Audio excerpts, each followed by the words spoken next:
Estava vendo ali os anúncios, e nós queremos reforçar, irmãos, que a igreja entre nas nossas redes sociais, se cadastrem ali e multipliquem isso. É muito importante que nós façamos isso. Multipliquemos, compartilhemos tudo que nós mandamos para vocês compartilharem. Sempre lembrando para dar essa força para nós. Eu estou trazendo de Deus uma palavra para o nosso coração, que muitos aqui, casais, famílias, já devem ter ouvido parte ou, de repente, a totalidade do que se fala aqui. Alguém um dia me disse: eu não vou ao encontro de casais, esse é o quarto, eu já fui a 3, é tudo sempre a mesma coisa. E eu repliquei: você também não deve vir à igreja, porque sempre pregamos a mesma Bíblia. Não é isso? E ainda que pregássemos sobre um só texto, sempre serão diferentes as mensagens. Então é muito importante que nós entendamos que a Bíblia é viva, e ela funciona para nós como a palavra logos, é a que está aqui, e a palavra rema. Quando nós lemos, o Espírito Santo nos revela o entendimento daquilo ali. Quantas coisas nós lemos anos atrás, quando criança, quando lemos hoje: gente, eu não tinha visto isso aqui, mas está ali, ninguém acrescentou. O próprio Jesus disse: ninguém pode acrescentar nada aqui, nem tirar. E eu queria, de coração, irmãos, que todos nós pudéssemos anotar alguns pontos que vão surgir aí, que você disse: é importante, esse eu vou anotar. Mas, se você não está disposto a fazer isso, ou por alguma razão não pôde fazer, está sendo gravado. Então você pegue, ache um tempo com o seu companheiro, sua companheira, seu cônjuge, onde vocês possam rever esta mensagem. Esse assunto teria que falar no mínimo em 2 horas e tanto, para ficar mais ou menos. Mas eu vou falar no tempo da pregação, porque nós teremos o esforço, a escola dominical, a escola bíblica. E ainda que eu falasse às 2 horas, faltaria muita coisa, mas também cansaria os irmãos. Talvez daqui a pouco eu vou ver pessoas levantando, indo no banheiro e tomando água, porque cansa realmente. Por isso eu quero tentar ser o mais objetivo possível. Eu não vou falar nada que não esteja na Bíblia. E aí você anota, não confira, saia procurando agora, que você vai desviar do que nós estamos falando. Anote os textos, anote alguma coisa, anote alguma dúvida, e você depois tem liberdade, como casal, de nos procurar e dizer: pastor, eu quero mais esclarecimento sobre este item, eu quero um acompanhamento sobre este item. E nós, como pastores, estamos aqui dispostos e disponíveis para fazer isso com os casais. Abra sua Bíblia em Efésios capítulo 5, a partir do versículo 22, vamos ler até o 33.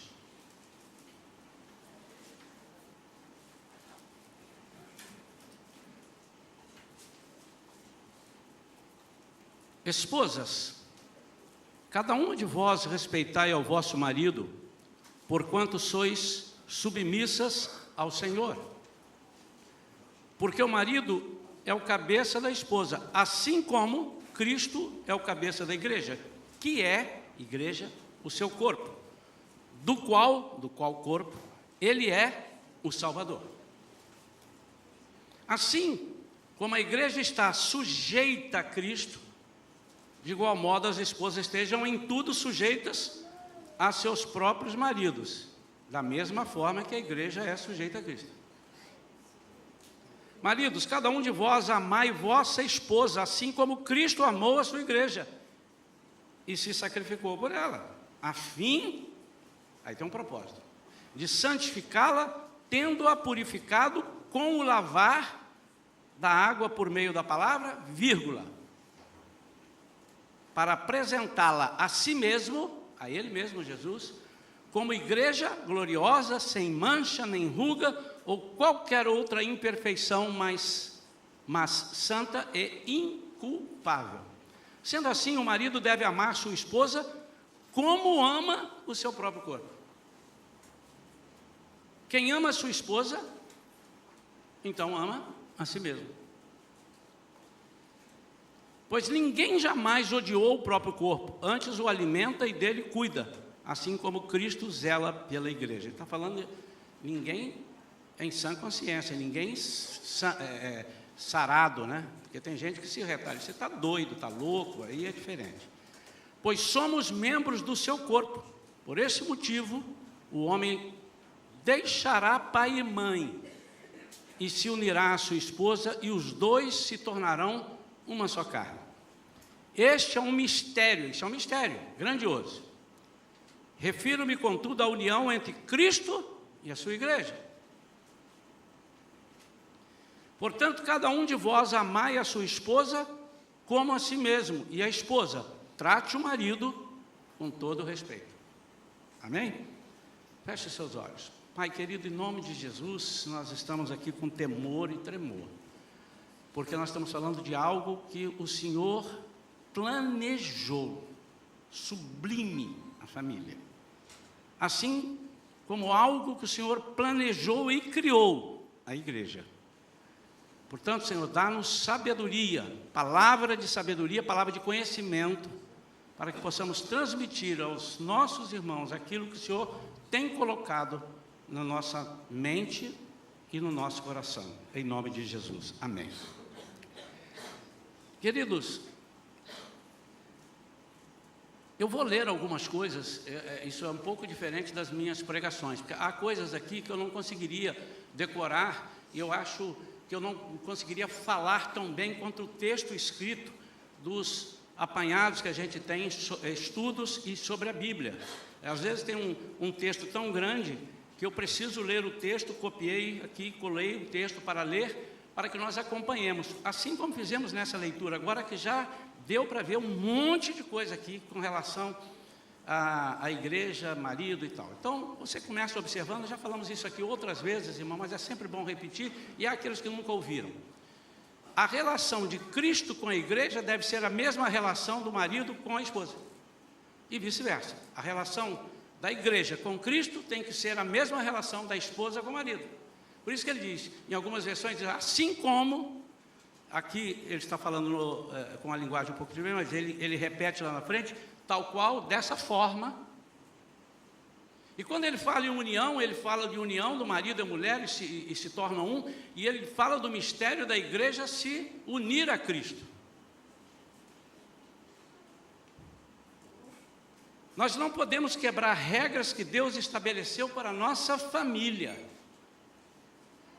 Para termos sucesso e prosperidade nessa área, família, precisamos atentar para o que Deus instituiu com relação ao casamento e aos filhos. Então, eu quero falar de alguns pilares, mas me chamou a atenção 3 pilares que são responsáveis pelas desavenças e separações nos lares. 3. Eu não vou colocar em ordem, depois eu vou dizer, segundo estudiosos e até não evangélicos, porque a gente consulta psicólogos, escritos de psicólogos, psiquiatras, psicanalistas, e além do que a Bíblia diz. Mas deixa eu ver o que é que o mundo diz. O primeiro motivo de desavença é uma relação equivocada com os pais. Quando Jesus diz aqui, através do apóstolo Paulo aos Efésios, por esse motivo o homem deixará pai e mãe, deixará. Esse deixará não é abandonará.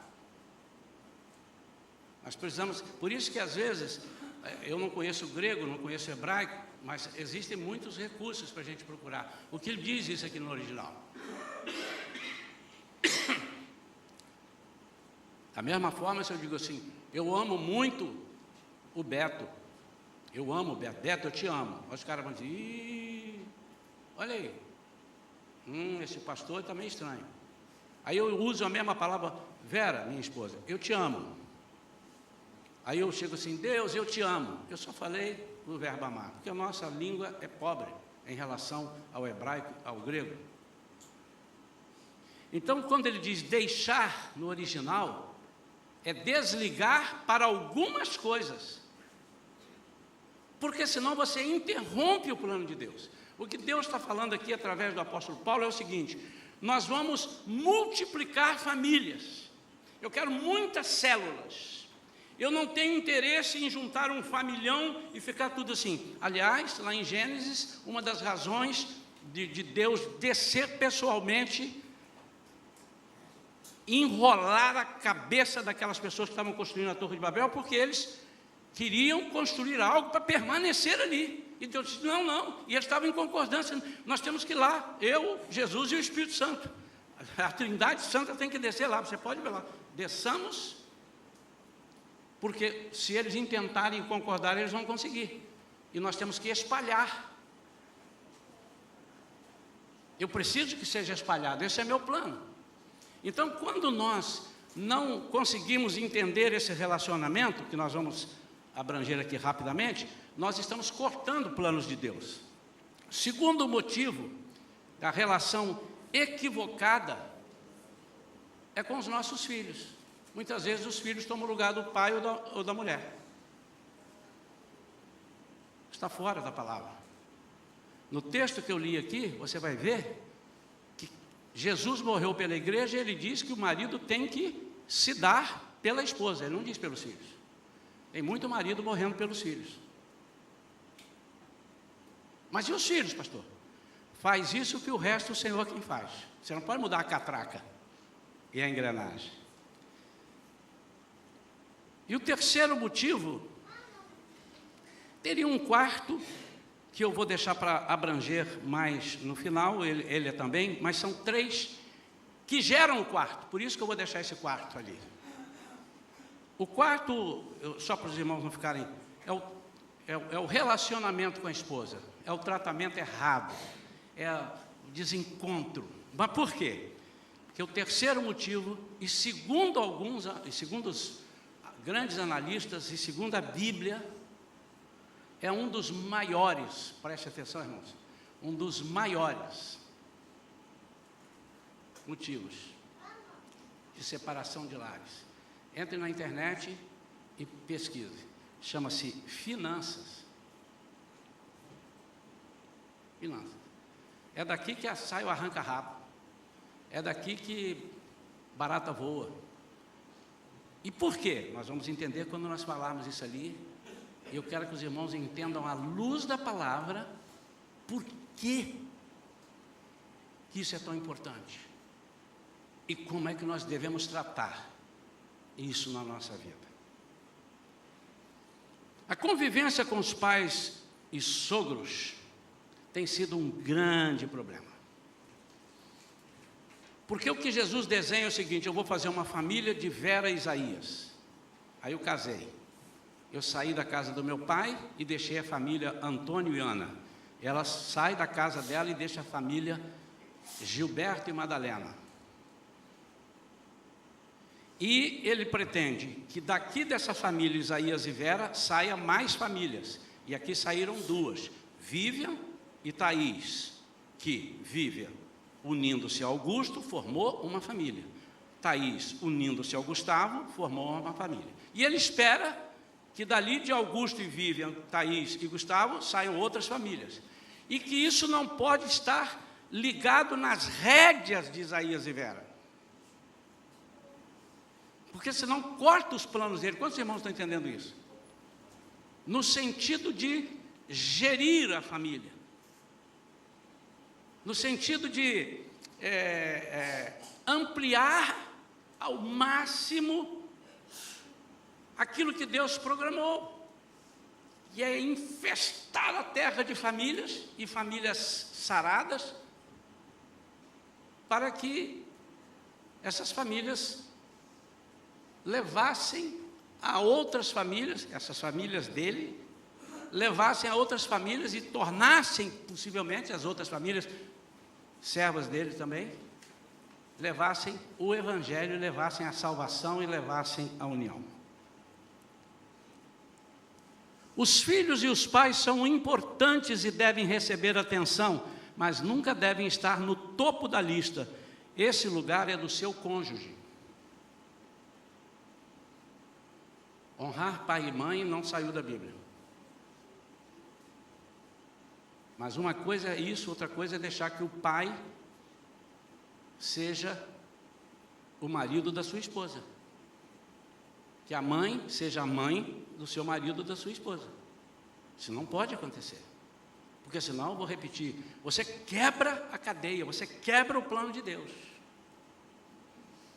Já aconselhamos muitos casais que estavam se separando, porque estavam muito próximos aos pais, alguns morando dentro da casa do pai. Não, vem para cá, querido. Isso é um dos maiores erros. Um filho ficou desamparado, recebeu o filho em casa, isso é outra coisa. Você deve, se possível, se você não tem dinheiro para ajudar ele no aluguel, traga para cá. Mas não pense assim, fica aqui, meu filho, toda a vida. Não faça isso, amado. Não faça isso. Porque haverá interferência natural. É natural. Por isso que Jesus diz, deixa o pai e a mãe. O deixar o pai e a mãe é sair da barra da saia no sentido de gerir. Mas não deixe de honrar o seu pai e sua mãe. Já pregamos aqui sobre o que é honrar pai e mãe, e se alguém tiver alguma dúvida, pode nos procurar. Isso também é muito confuso, as pessoas pensam que honrar pai e mãe, enfim, mas não vamos entrar nesse detalhe agora. Cristo morreu e se entregou pela igreja. Nós devemos estar na mesma relação, como eu falei, segundo ensina Paulo aos Efésios. Isso fará o seu relacionamento mais forte e ainda trará segurança para os seus filhos. Quando os filhos percebem que o marido está pronto a proteger a esposa, a ponto de morrer por ela, os filhos sentem segurança. Quando os filhos percebem que a mulher é auxiliadora, aliás, é sempre os irmãos que já ouviram, de novo, sim, de novo. O termo para auxiliador, e lhe farei uma auxiliadora, lá em Gênesis, no hebraico, é ezer.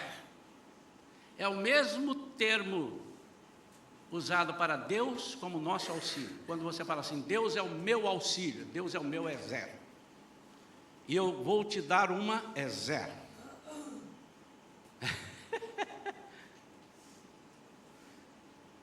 Deus não vai fazer por você aquilo que você tem que fazer, mas Ele auxilia você. Sua mulher não vai fazer por você aquilo que você tem que fazer, mas ela tem que te auxiliar. Auxiliar ao ponto de ser igual na conquista do objetivo. Quantos estão entendendo? Diga, eu estou. Além disso, qualquer coisa que lhe acontecer, seja boa ou ruim, o seu cônjuge deve ser o primeiro a saber. Não é o seu pai, não é a sua mãe, é o seu cônjuge. Eu vou dizer o que implica não acontecer isso. Quando você não faz isso, a mensagem que transmite a ele é, você não é tão importante assim para mim. Então, se você deseja que ele se sinta especial e importante para você, ele deve ser o primeiro a saber de tudo a seu respeito. Se você fizer isso, com certeza, o mesmo ele fará a você. Isso é ser fiel.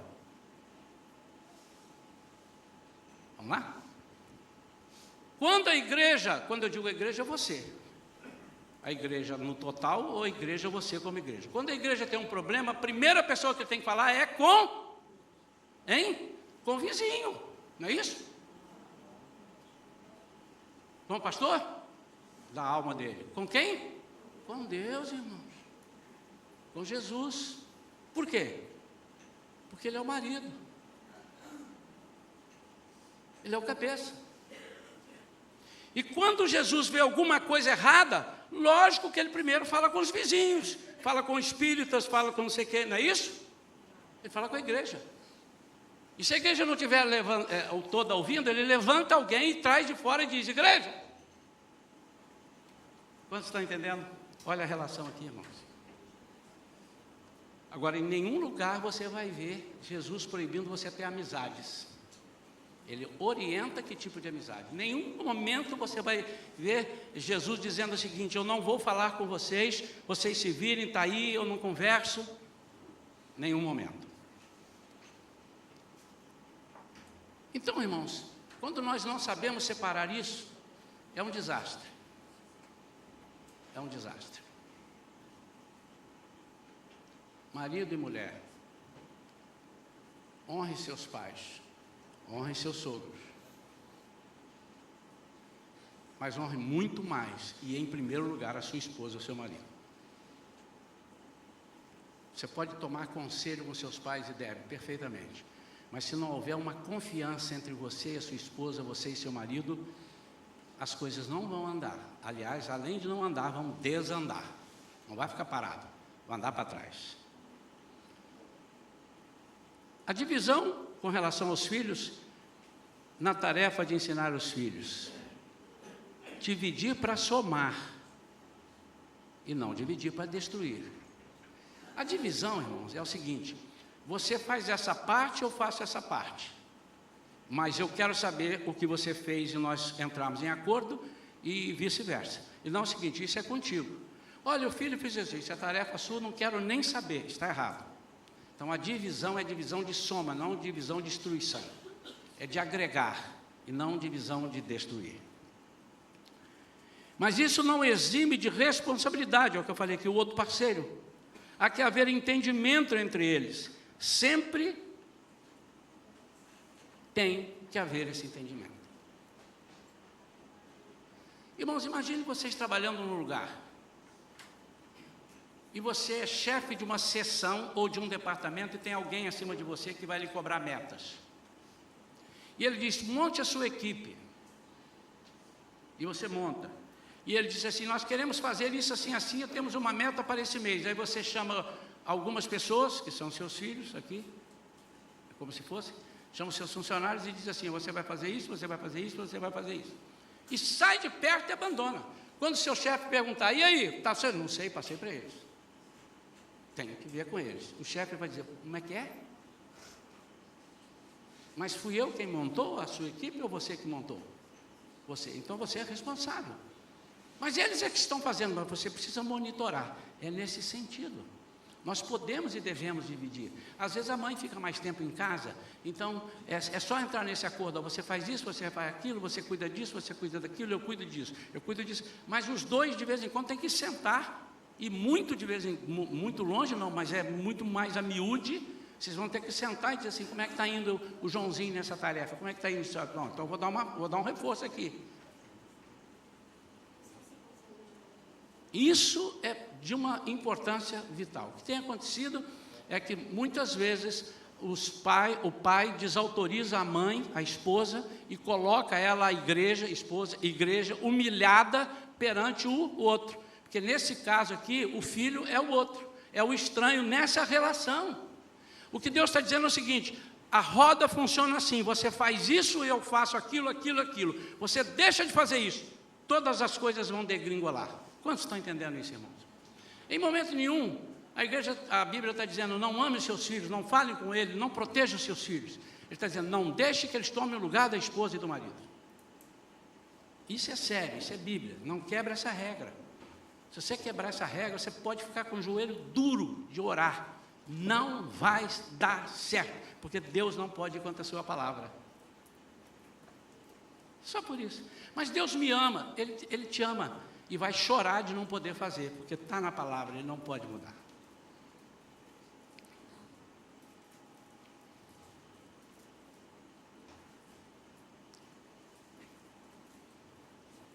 Ninguém pode ser mais importante do que o seu cônjuge. Os filhos e os pais são importantes e devem receber atenção, mas nunca devem estar no topo da lista. Esse lugar é do seu cônjuge. Quantos querem escrever isso daí? Pastor, mas você tem que ter fé, meu amado. Você tem que ter fé. Se Deus está dizendo assim, você quer recuperar seu filho? Quero. Então, faz isso com a sua esposa. Não, mas o meu problema não é com a esposa, é com os filhos.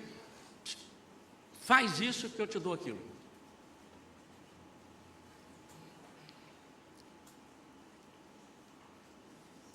Existem alguns versículos, só para os irmãos saberem, Provérbios 18, 22, quem encontra uma esposa, encontra algo excelente, recebeu uma bênção do Senhor. Toda vez que você, marido, for falar em esposa, lembre em igreja e lembra de Jesus. Como Jesus trata a igreja, como eu devo tratar a minha esposa. Se você tem um Jesus que trata mal você desembarca daí, porque você não está com Jesus, certo? Não, você está com outro Jesus, você deve estar com Jesus. Maridos, Efésios 5, 25, já acabei de ler. Ame cada um a sua mulher assim, da mesma forma que Cristo amou a igreja e entregou-se por ela. Eu quero repetir, irmãos. Maridos, não entreguem-se pelos seus filhos. Isso é difícil a gente falando assim, né? Tenha todo o carinho, respeita, dê o melhor lugar e tal. Mas na hora de se entregar pelos filhos, você vai dar um tiro aqui para acertar ali. Entregue-se pela sua esposa e seus filhos serão entregues. Obviamente que você tem que amar seus filhos, protegê-los, dar carinho, dar atenção. Isso está no âmbito familiar, conversar, ensinar. Mas o que eu estou dizendo é de tomar o lugar.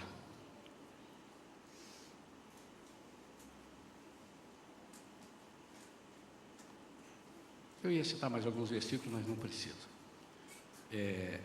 O segundo motivo,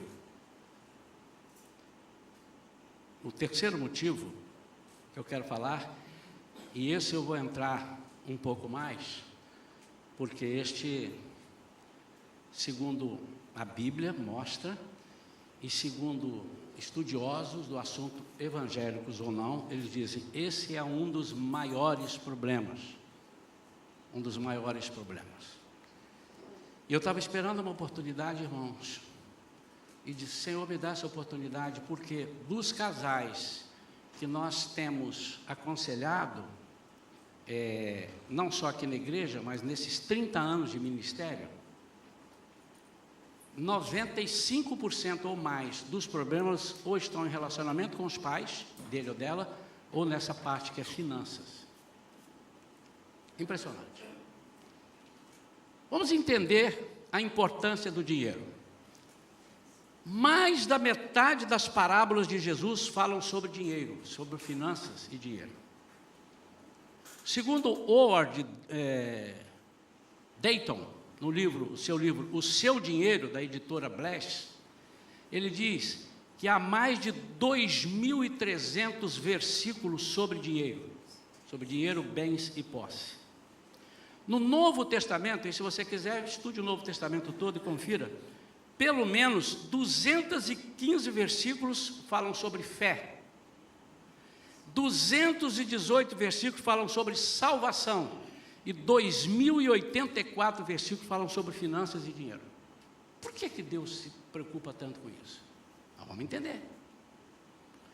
Quando nós lemos em Lucas, em Mateus 6, 24, que é o mesmo texto de Lucas 16, 3, coloque, por favor, Mateus 6, 24.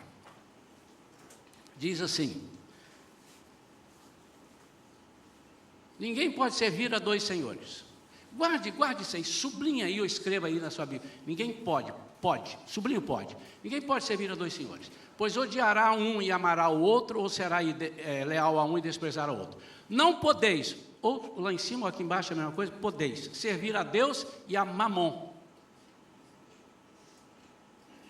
Não podeis, esse descanso na providência divina é o título do texto que vem depois lá na coisa, que depois eles têm que tirar. Sempre que os irmãos falam, não falou ali, não podeis servir a Deus e a Mamon. Olha Lucas 16, 13, ele vai dizer de novo. Olha Lucas 16, 13, diz assim, nenhum servo pode devotar-se a dois senhores, pois odiará um e amará o outro, ou dedicar-se-á a um e desprezará o outro. Jamais podereis servir a Deus e ao dinheiro. Irmãos, Jesus coloca Mamon em uma posição totalmente oposta a Deus. É a primeira vez que nós vamos ver o seguinte, Deus brigando aqui, é isto ou aquilo. Ele está numa posição oposta. Ele diz que Mamon concorre com Deus para ser servido. Olha só que interessante.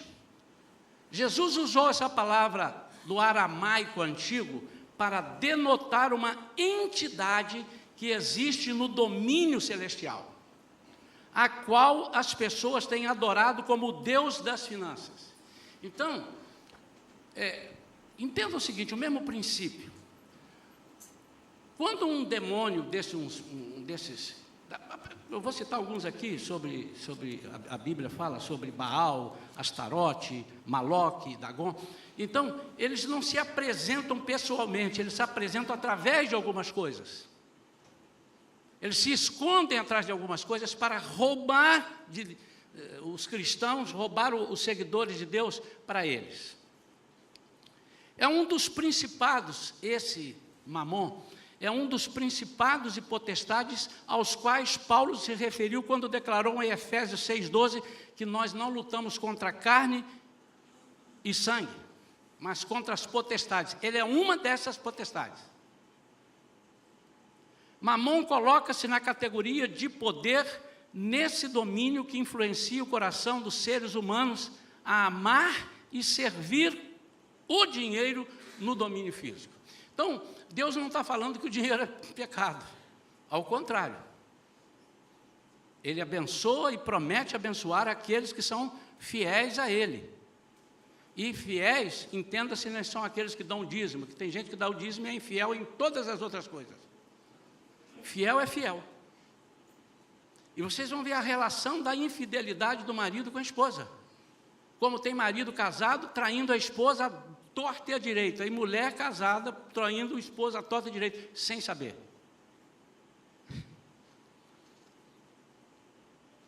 Os israelitas, através de sua história, quiseram adorar outros deuses das nações em que eles moravam. Num lugar chegavam, tinha um deus, esse aqui é o deus, tal, aí eles adoravam. E olha o que eles falavam. Nós amamos a Deus. Não, nós não largamos a Deus. Mas qual é o problema também de eu fazer uma precezinha ali? Olha como tem crente que faz isso. Não, mas eu amo a Deus. E Deus me ama. Agora, qual o problema de eu gostar de carnaval? Mas carnaval é a festa da carne. Carnaval não é uma festa, não é uma festa alegre. É uma festa com segundas intenções ou primeiras intenções. Como é que a gente confunde isso? E eles confundiam. E esse povo de Israel, eles tinham um Deus, não, o Deus é aqui assim, assim, assim. Aí daqui a pouco eles se voltavam, quando Deus via, eles estavam misturados com um monte de deuses. Não, mas nós não te largamos, não. E às vezes eles diziam, se hoje está em primeiro lugar, ele disse, eu não quero estar em primeiro lugar, eu quero ser o único. Deus na nossa vida não pode estar em primeiro lugar, irmãos, ele precisa ser o único Deus. Alô? Não faça uma escala, Deus em primeiro, fulano em segundo, Virgem Maria em terceiro, santo não sei o que, Inácio em quarto. Isso não existe, irmãos. O seu Deus é único, não tem escala, segundo, terceiro e quarto. Eles não eram apenas ídolos criados por homens, esses deuses. Ao contrário, eram príncipes do reino de Satanás. Está na Bíblia, irmãos. Se eu for estabelecer isso aqui, mostrar, mas os irmãos que são crentes há um tempo sabem disso, né? Aí a gente ficaria aqui toda a vida e eu vou passar por esse ponto para mostrar. Assim, Baal, Astarote, Camus, Maloque, Dagon, Mamon e outros não eram apenas ídolos criados pela imaginação humana, mas espíritos demoníacos que ainda operam nos dias de hoje. Enquanto Jesus não terminar tudo no milênio e tal, e guerrear e mandar depois do milênio todo mundo para o inferno e encerrar lá com Satanás e tudo, eles vão existir, eles são potestades dos ares. Quando Jesus declarou que não podemos servir a ambos, a Deus e a Mamon, aparentemente ele estava destacando duas entidades espirituais contrárias. Então, esse poder aqui não é que você está proibido. A expressão não pode não significa ilegal lá no original, mas é impossível. É como se eu tivesse, você não consegue. Eu vou falar um negócio muito, muito simples. Você não pode assobiar e chupar cana. Eu estou dizendo que você está proibido? Estou dizendo que você não consegue assobiar e chupar cana. Você não pode dar um passo para a direita com a perna e o outro para a esquerda com a outra e andar. Está dizendo que você está proibido? Eu disse, você não consegue. É impossível. Quantos estão entendendo isso, irmãos? Então, nessa relação, ele está dizendo que servir a um exclui o outro. Vocês já viram às vezes está mal formulado. Ontem mesmo eu estava respondendo uma pesquisa de satisfação de um produto que eu tinha comprado na internet. Aí ele disse assim, aponte as suas razões são mais de uma, para isso assim, assim. Aí veio lá, apontei uma, para essa aqui também. Quando apontei aqui, ele excluiu aquela. Aí eu segurei de novo, fui lá e aquela excluiu a outra. Quando eu apontava uma, excluía a outra. Porque ele está dizendo o seguinte, se você serve a Deus, você não consegue servir a Mamon. Mas se você serve a Mamon, você não consegue servir a Deus. É impossível. Um exclui o outro. Mas o que ele está falando? Ele está falando de dinheiro? Ele está falando de riquezas? Ele está falando só... Então, vamos ler um texto aqui. O apóstolo Paulo fala lá em 1 Timóteo 6,10, dizendo que o amor ao dinheiro é a raiz de todos os males. O que ele diz? Ele diz que o dinheiro... Eu já vi crente dizendo que o dinheiro é a raiz de todos os males. Se o dinheiro é a raiz de todos os males, não traga os seus dízimos aqui, irmão, nem as ofertas. Porque você está trazendo todos os males para a igreja. Cristãos que creem na mentira de que o dinheiro tem poder, permitem que ele, ao invés de Deus, determine suas decisões em relação a viagens e aquisições. Com medo da falta do dinheiro, consultam seus talões de cheques e não ao Senhor. Quando a igreja está com um problema, consulta o vizinho e não a Deus. Quando ofertam e se ocupam com toda sorte de esquemas supostamente rentáveis, eles fazem isso. A verdade é que o dinheiro não tem poder, é simplesmente amoral, um objeto impotente ao qual o espírito de Mamon atribui grande poder a fim de, por meio dele, controlar a vida das pessoas. Então, foi destinado para Mamon ser o Deus do dinheiro, o Deus da riqueza. Assim como na cultura grega, na mitologia grega, o Deus do vinho é Baco, né? Acho que é Baco, é isso? Cadê os irmãos que bebem vinho aí? Fala aí para mim. Outra mentira em que muitos acreditam é que a fonte de sua provisão é o emprego, ou então o cônjuge, ou os investimentos, ou outro canal pelo qual o dinheiro vem. Na verdade, o poder está em Deus e não no dinheiro. E ele é a fonte da provisão. Assim, para o crente existe um conflito de serviço e amor. Se alguém ama o dinheiro, então automaticamente não ama o Senhor. Meu irmão, eu não vou ouvir você falar que ama a Deus se eu percebo que você ama o dinheiro. E como é que eu sei que você ama o dinheiro? Da mesma forma que eu sei que você ama a sua esposa. Você não adianta dizer que você ama a sua esposa, se eu vir diferente, você tratando ela, esse cara não pode amar. Porque quem ama a sua esposa ama o seu corpo. E se você chuta a sua esposa, se você fura ela com alfinete, tem alguém que fala assim, pega o alfinete e fura nele. Aleluia, que delícia. Me dá mais um alfinete. Como eu amo. Chuta um negócio e quebra o dedinho do pé. Graças a Deus. Que bom que eu quebrei o dedo. Vou quebrar o outro, porque eu amo demais. Pá. Quantos estão entendendo isso, irmão? Então não é o que nós falamos, o que Deus percebe, é o que nós sentimos. Quando a nossa confiança está no dinheiro, nós estamos adorando a Mamon. Não, pastor, não adoro. Por isso é que alguns não entendem, e não vou entrar nesse detalhe agora, é quando nós falamos assim, nós não somos favoráveis a estarmos celebrando festa junina, porque aquela festa foi criada para um fim. Não, mas eu vou lá só para comer uns docinhos, nem até eu entro orando, faço evangelismo. Não vem com essa conversa. Como também não sou a favor da pessoa entrar dentro do sambódromo, glória a Deus, vim aqui evangelizar, meu Deus, aleluia, dentro do sambódromo, evangeliza antes lá, agora você vai dentro do sambódromo.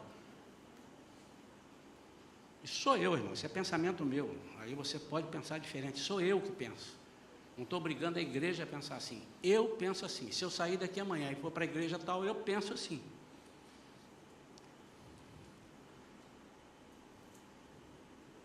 Se você simplesmente perguntar à maioria das pessoas qual é o propósito de você trabalhar, elas responderão: estou trabalhando por dinheiro, ou estou trabalhando para fazer meu pé de meia, eu estou trabalhando para comprar isso assim assim. Você está depositando a sua fé em Mamon, queira você ou não. Porque a Bíblia diz que o Senhor, é o dono do ouro, da prata, do ouro da prata. Ele é que é o provedor das nossas vidas. É Ele que vai te trazer o dinheiro dele, não o de Mamon. O que é o dinheiro do Mamon? É o dinheiro que não é abençoado. É o dinheiro que você vem, entrou, não é você assim: o dinheiro para mim não vale nada, quer uma nota de 100? Não é isso que eu estou falando, irmão. Mas é você não perder noites de sono por causa do dinheiro. Porque através disso você vai perder a saúde. E o dinheiro muitas vezes não vai poder comprar a sua saúde. Então, o mesmo que te dá a sua saúde, crente, irmão em Jesus, você tiver com a saúde ruim, aqui na igreja eu sei que vocês vão pedir oração a Deus. Por que vocês não pedem a outros santos? Não, porque eles não podem resolver. É Deus quem resolve, não é assim? Então, se Ele cuida da minha saúde, Ele cuida de tudo, inclusive do meu dinheiro.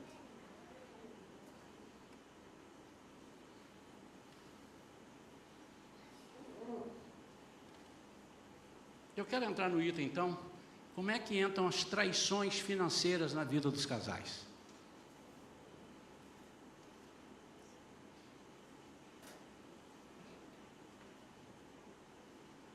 Da mesma forma que não vale a pena criar tumulto por coisas pequenas, como o fato de ter entrado no cheque especial por meros R$100, ou por não ter resistido a uma promoção, é preciso ter determinação e tato para abrir o jogo antes que a infidelidade financeira possa atingir patamares maiores. Pequenas omissões são naturais e devem ser toleradas. Comprei, esqueci de falar. Mas transformam-se em traição quando os atos de infidelidade se tornam frequentes e com impacto cada vez maior nas finanças da família, esclarece fulano de tal. Esse texto que eu vou ler não é um texto cristão. Eu preferi, eu tenho outro aqui. Quebra de confiança.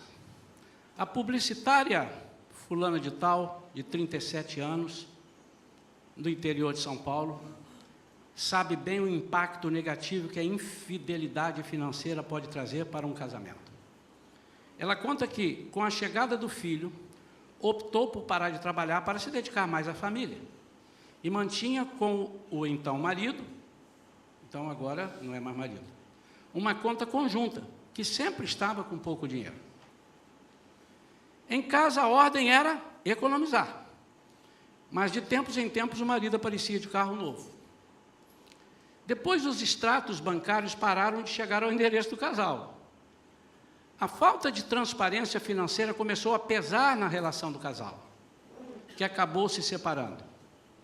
Após o fim do casamento, fulana ainda descobriu que o ex-marido mantinha outras 3 contas bancárias escondidas e que havia comprado um imóvel em nome da irmã. O que é isso? Traição financeira. Infidelidade financeira. Se repartirmos as necessidades, também é preciso compartilhar as conquistas. A vida financeira de um casal tem que ser feita em conjunto, elaborando as prioridades sempre com foco na família. Defende. Para o psiquiatra Eduardo Henrique Teixeira, eu posso dizer, porque ele é um psiquiatra, não é o aluno, a pessoa, professor da Faculdade de Medicina da PUC, em Campinas, a infidelidade financeira pode ser tão grave quanto uma relação extraconjugal.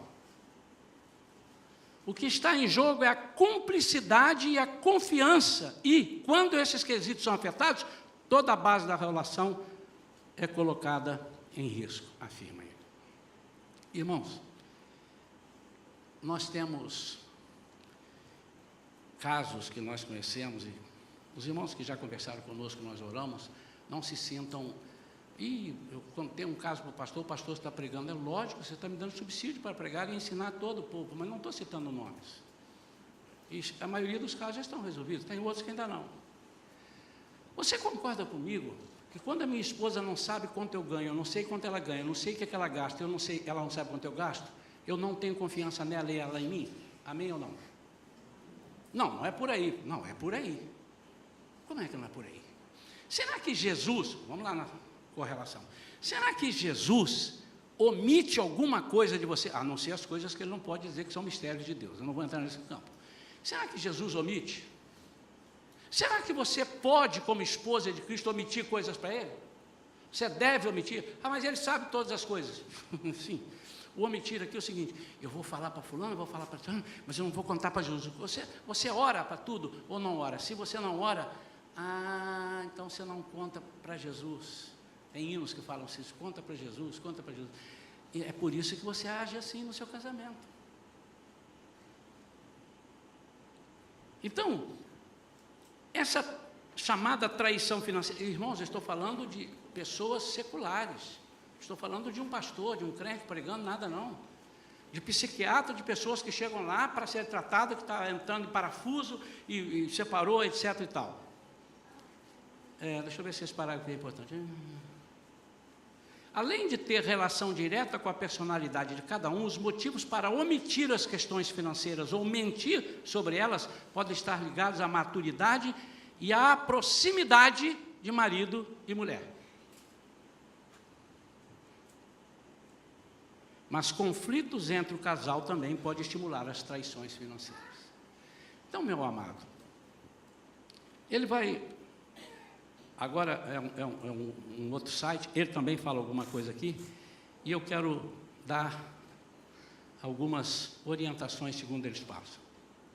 Como é que eu faço para resolver esse problema? Eu tenho que ter uma conta conjunta, bancária, eu tenho que ter conta separada, ele não entra nesse detalhe. Isso você faz do seu jeito. Mas o que nós temos que ter em conjunto é discutir os nossos assuntos e os nossos projetos. Quando eu penso assim, eu vou casar e vou juntar dinheiro para comprar uma casa na praia.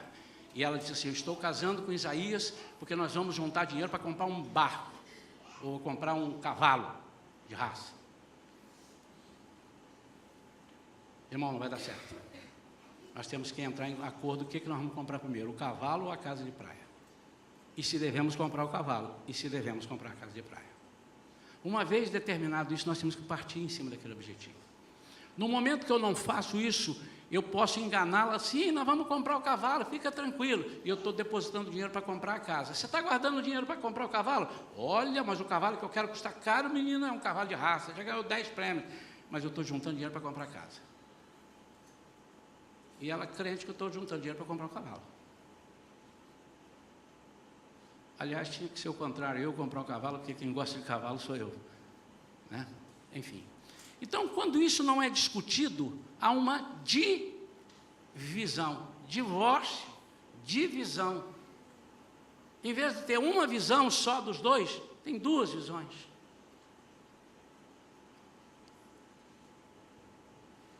Ele diz aqui: as pessoas se casam por amor, mas há diversas questões que deveriam ser levadas em consideração antes do sim, e a situação financeira é uma delas. Situação, quanto você tem na conta, não é isso? É como é que você trata o seu dinheiro, como é que você pensa disso, isso precisa ser levado em conta.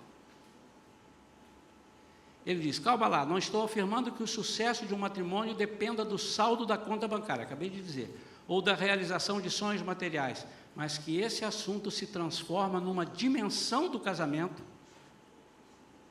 assim como outras práticas, ou coisas práticas da vida do casal, que eles terão que administrar.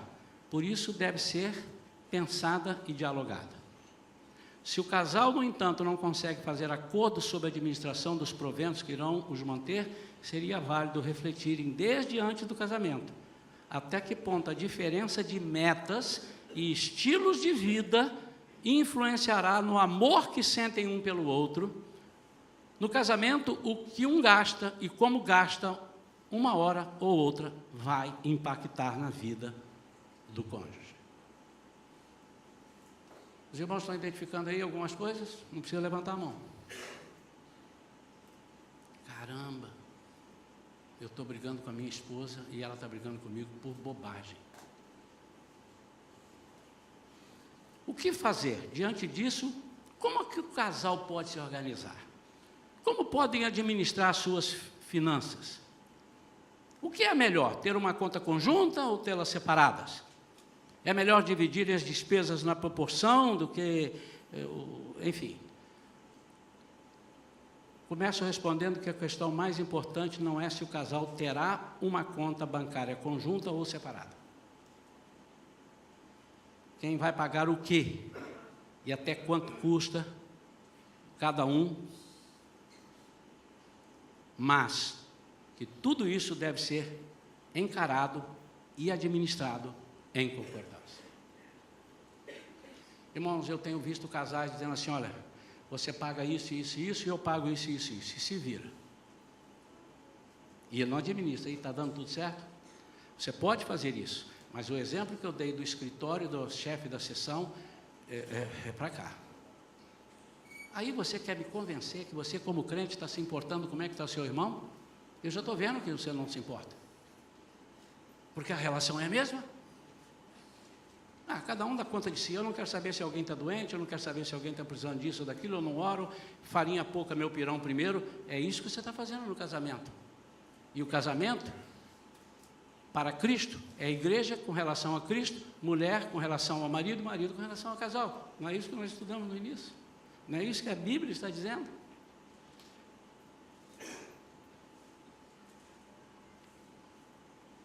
A questão monetária acaba se transformando em questão emocional.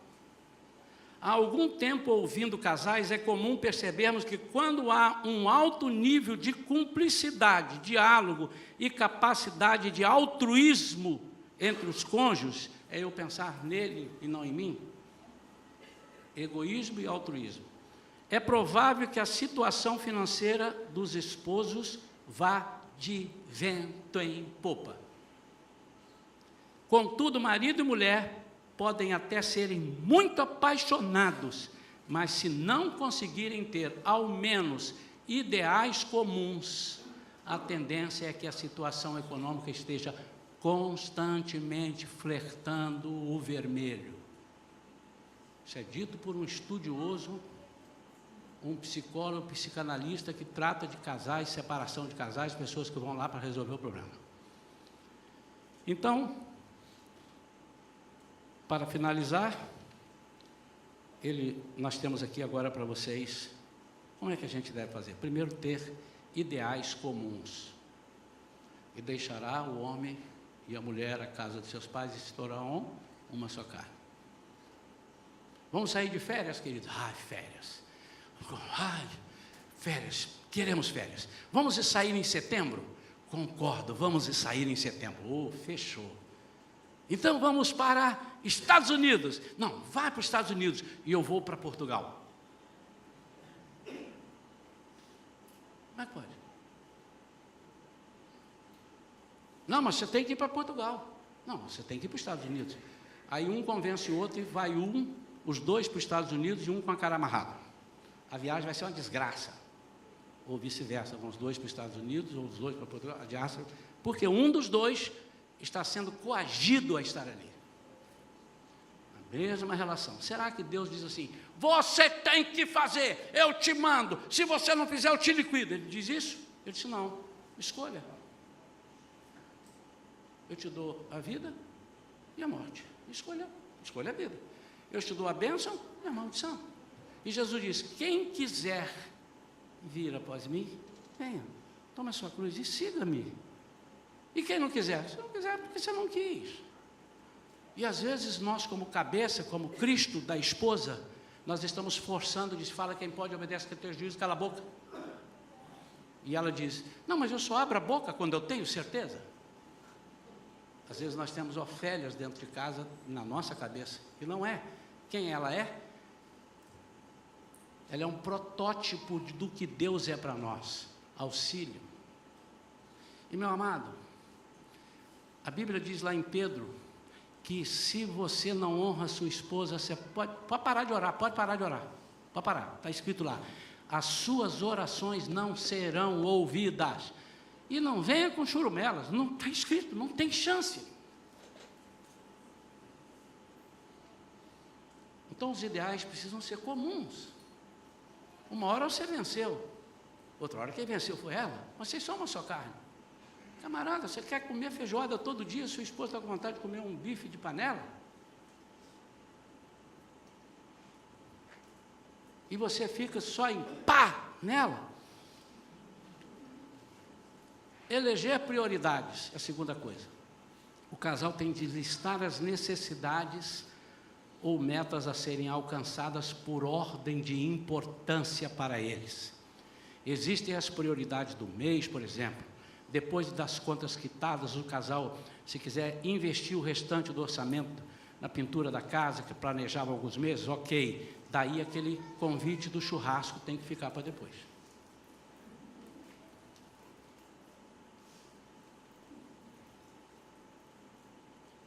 Segunda coisa, então, ideais comuns, eleger prioridades. Segunda coisa, transparência. Em tudo sejam sinceros um com o outro, não faça nada escondido. Irmãos, eu peço aos maridos, principalmente socorre por conta dos maridos. Normalmente os maridos ganham mais, normalmente, mas há casos aqui na igreja que a mulher ganha mais do que o marido.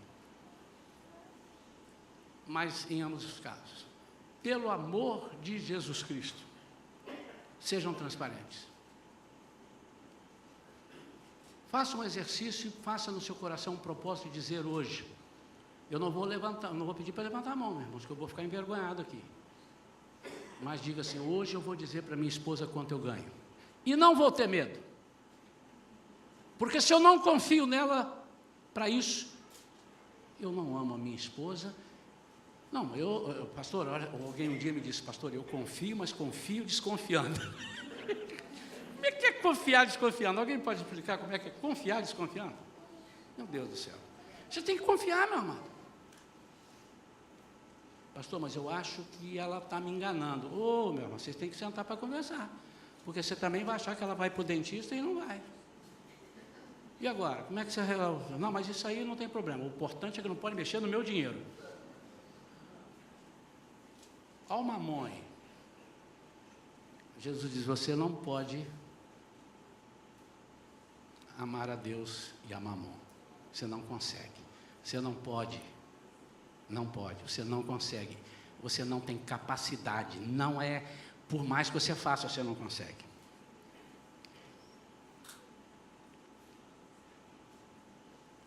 Estou falando daquilo que eu faço, irmãos. A minha esposa está bem sentada ali. Eu sei quanto ela ganha, ela sabe quanto eu ganho. A nossa conta não é conjunta. Mas tem coisas que eu digo, paga você. Ela diz, paga você. Eu pago, eu vou pagando. Então eu sei o saldo dela, ela sabe o saldo meu. Quando vamos viajar, ela diz assim, nós temos dinheiro para fazer essa viagem? Porque se não tivermos dinheiro, não vamos fazer, eu não quero entrar em dívida. Ainda que seja para o lugar que ela mais gosta de ir. Ela vai me dizer isso. Ah, não, aí não. Chama-se fidelidade. Quando você casou com a sua esposa, quando você casou com o seu marido, você casou para serem os dois uma só carne. Então comece a fazer um exercício hoje, a partir de hoje, meu amado. Diga, esposa, vem cá. Eu confio tanto em você com relação ao dinheiro, quanto eu confio em você quando você sai para trabalhar, que você não está me traindo. Não tem como eu confiar 90% em você, é em 100%.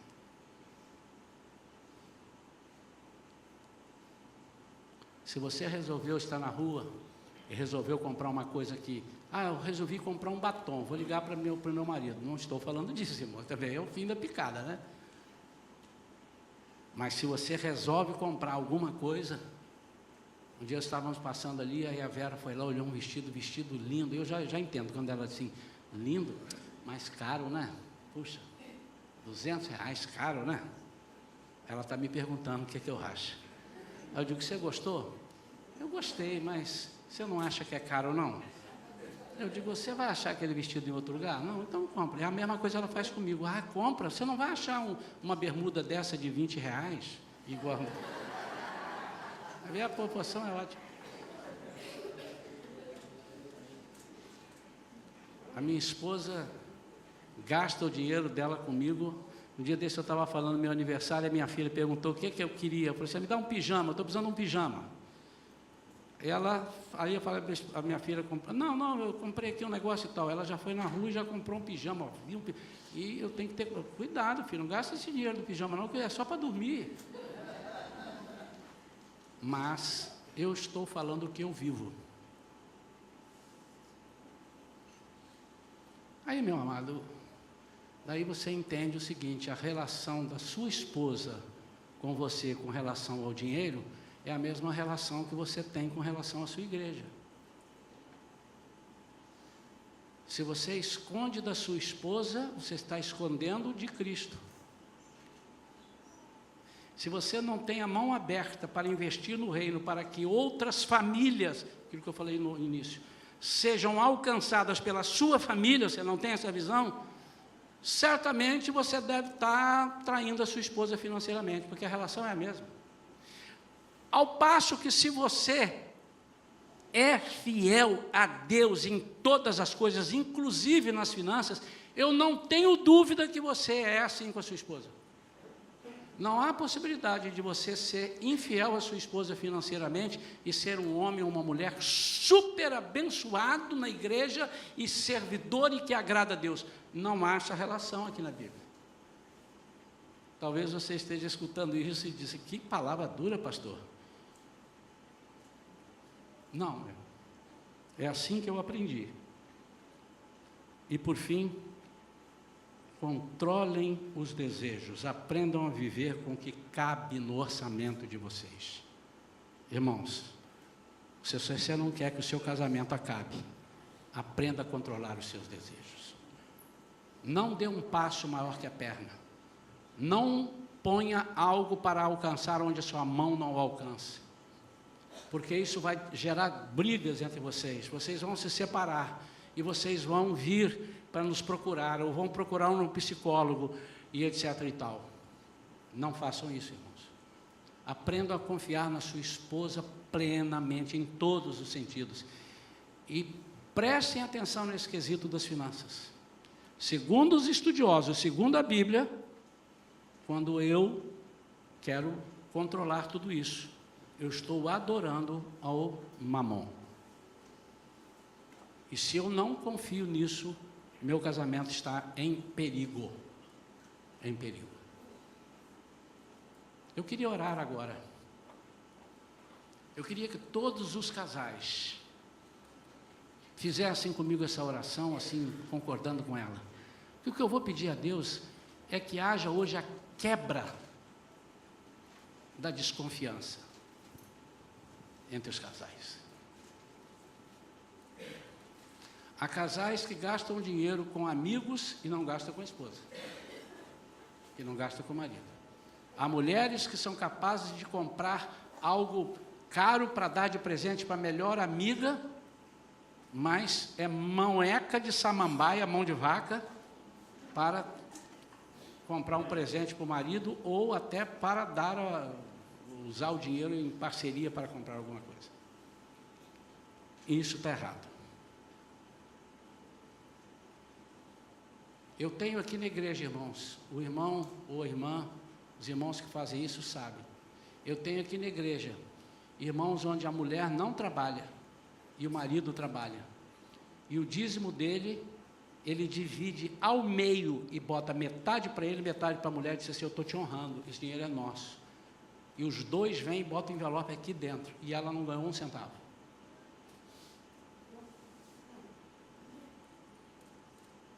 Ela sabe, porque ela olha o envelope, ela sabe. Opa, meu marido então, se eu estou aqui, ele está com o mesmo valor, então meu marido ganhou tanto. Ela sabe o valor. Se o marido não confiar na mulher para esse quesito, meu irmão, não deixa ela sair de casa não. E tira o telefone da mão dela, porque não é, agora não adianta, ela, às vezes ela dentro de casa faz bobagem também, né? Mas você confia na sua esposa? Então confia em tudo. Você confia em Jesus, amado? Quantos confiam em Jesus? Então entrega a sua vida toda para Ele. Entrega a sua carteira. Entrega tudo. Porque se Deus não puder te dar nesse quesito da finança, troca esse Deus por outro, irmão. Esse Deus não é bom. Se você confia em Deus e se Ele te comprou, se Jesus te comprou por um preço, Ele é seu dono, Ele é responsável por tudo. Eu quero orar pelos casais. Queria que toda a igreja estivesse em pé, mas que os casais agora, se você está longe da sua esposa, aí às vezes chegou a diferente, estivesse perto da sua esposa agora. Por favor, quero fazer essa oração.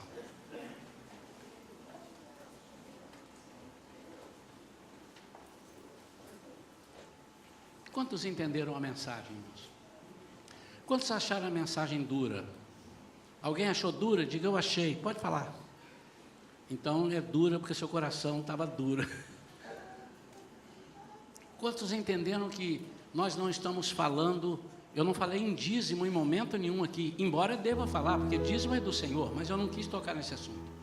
Eu estou falando primeiro porque se o casal for abençoado, tudo na vida dele será abençoado.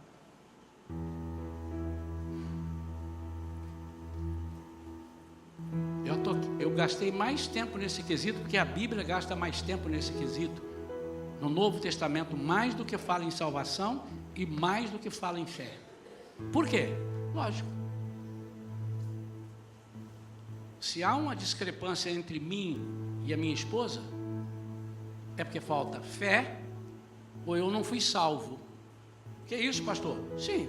Para eu ser salvo, eu confio no meu Salvador, que Ele é o supridor de todas as coisas. Por isso que ele fala menos em fé e menos em salvação e muito em finanças. A única entidade que está agora, e Jesus coloca em pé de igualdade em termos de adoração. Ou você adora a mim, ou adora o outro, que é o mesmo nível de adoração que eu estou dizendo, né? Que eles são importantes iguais. É o mamon. Então, em nome de Jesus, eu quero orar pelos casais. Se há algum casal que por qualquer razão, que não interessa o que foi, que eu falei de várias coisas aqui, quiser aqui nessa oração que eu estou fazendo, estar aqui no altar, pode vir, se não, fique à vontade, mas está liberado o altar para virem aqui. Eu quero orar, e o meu desejo é que você atenda essa oração,